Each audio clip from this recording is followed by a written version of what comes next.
Hey guys, hi there, happy afternoon. So we have team coverage on the wildfires happening, and part of that coverage, I'm actually at UC Davis Medical Center talking to some of the personnel. So I want to introduce you guys to Cathy Mulholland. She's the nursing supervisor here at UC Davis. Of course, at this point, Cathy, we understand that overnight you guys received 5 newborns, 5 babies from Redding, from Mercy, the hospital in Redding. These babies were brought in overnight.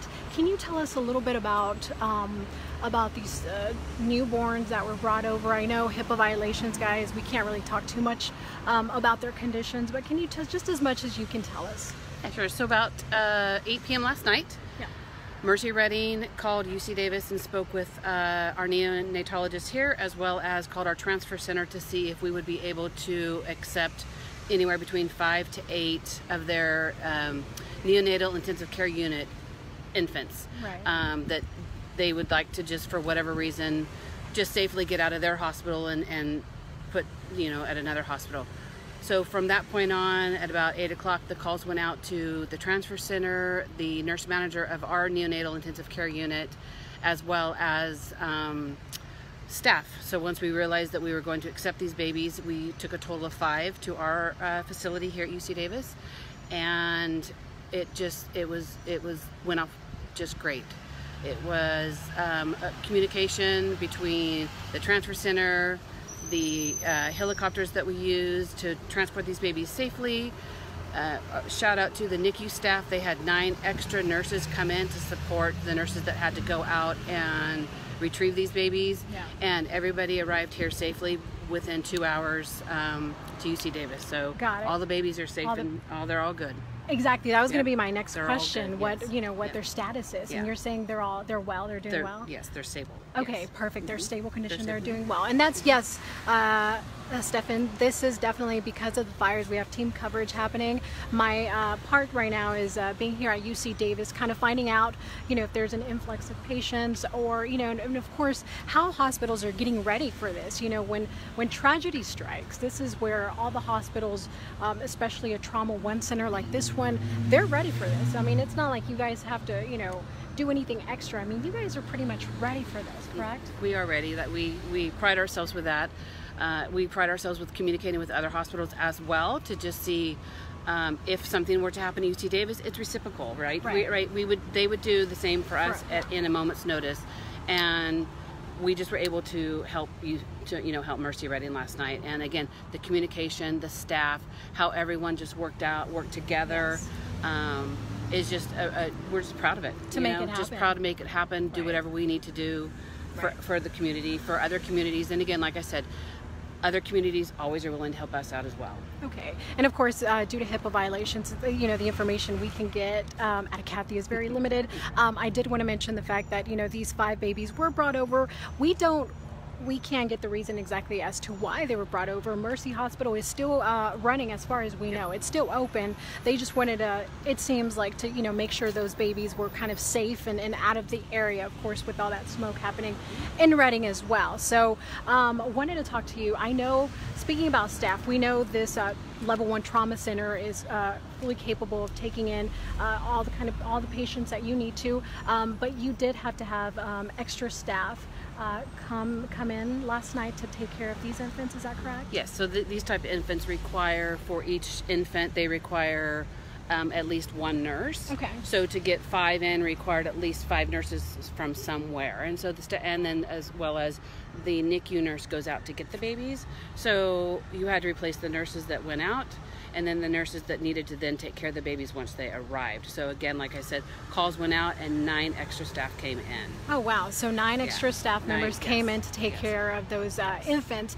Now when we talk about neonatal care, I mean, we're talking about infants. Are these infants, tell us, I don't know much information as to, these are newborns, are they, tell us more about. So they're newborns that either were born early. Okay.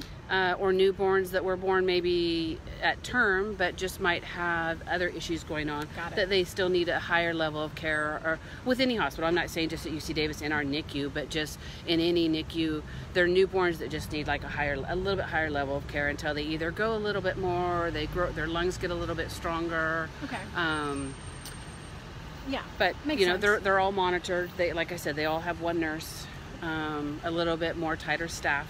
Okay. And perfect. So yeah, we just reached out and it happened. And you guys made it happen. Also wanted to talk to you about, you know, there have been, you know, fire crews that have been hurt, obviously due to the fires. Have you guys been receiving those patients here? Not to my knowledge. Not to your knowledge. Okay, so no fire, no burnt patients here. Okay, perfect. Did the smoke, okay, so somebody's asking a question, Johnny Jen, he's asking, did the smoke affect the baby's lungs? I mean, is that something? I don't know. Yeah. Again, I don't know. Yeah, and again, it's kind of hard, because of HIPAA violations, so it's very limited. There's only a limited amount of information that we can get due to privacy, so, but we do know that those babies are doing well at this time, correct? Okay, so, and of course, not just this hospital, all the hospitals are working together just to be on standby for, you know, whether it's victims of the fire or, you know, anybody battling these fires, all the fire crews out there who are right now in the front lines battling, trying to combat the fire. Of course, everybody, not just this hospital, but all the hospitals around are ready for anything that may come their way. So and they all communicate with each other. They all, they really do. Yep. And you talked about, you know, there's not much information that's put out there, but there's a lot happening behind the scenes when it comes down to communication. As you mentioned, you know, you don't have to be part of the UC Davis system to communicate with other hospitals. Is that right? Correct. Yes, correct. We have public affairs as well that speak with other hospitals. We have our transfer centers that do talk with other transfer centers to kind of get an idea of how everybody's doing. Right. What are their beds looking like? You know, again, the capacity, who can take what. Right. It's all just behind us. You know, we all do that. It's just what we do. And Cathy, as an experienced nurse, I want to ask for those folks who are in Reading and haven't evacuated yet, what can they do? I mean, at this point, if they haven't left yet, if they're, you know, in the process of leaving, what is the best way to take care of themselves from getting, like, you know, just, I don't know. I mean, again, I don't know the conditions up there, and obviously it depends on the health of the person, right? I mean, everybody's different and they can handle different things, so it really depends on the health of that person and the conditions of where they live. And I'm sorry, I'm just not familiar with exactly what's going on up there, like, you know. Right. No, sorry if I'm putting you on the spot. I'm just maybe trying to see if there's any advice for, you know, folks who I mean, if possible, if they're not evacuated, stay inside, right? Just to do your best to stay out of the smoking, you know, and but again, if it's close to being evacuated, again, I don't know what the instructions are up there. That's being taken care of. They just need to listen to the fire crews who are in the area and just do everything that, you know,